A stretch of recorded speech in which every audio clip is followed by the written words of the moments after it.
పురుషుల వీర్యం ద్వారా స్త్రీలు గర్భం దాల్చుతారనేది జనమెరిగిన సత్యం. ఇప్పటి వరకు వీర్య పెంపుదలకు ఏం తినాలో చాలామంది తెలుసుకునే ఉంటారు. కానీ ఒక ఆహార పదార్థం పురుషులను భయభ్రాంతులకు గురి చేస్తుంది. ఎందుకంటే ఆహారం తింటే వీర్యం ఉత్పత్తి పెరుగుదలకు అడ్డుకట్టేనట. అదేంటో కాదు, సోయా.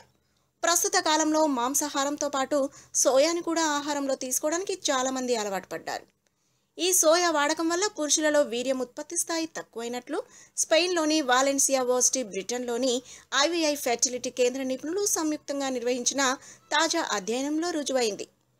దాదాపు 2 ఏళ్ల పాటు 25 మంది పురుషులపై ఈ అధ్యయనం చేశారు.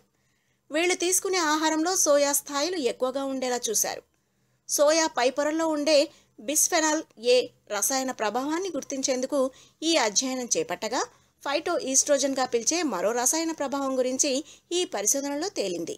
ఇది వీర్య కణాల ఉత్పత్తి వేగాన్ని తగ్గిస్తోందని, క్రోమోజోముల నిష్పత్తిపైన ప్రతికూల ప్రభావం చూపిస్తుందనే విషయం చివరికి వెల్లడైంది. కాబట్టి సోయాకు ఎంత దూరంగా ఉంటే అంత మంచిదని పరిశోధకులు వెల్లడిస్తున్నారట.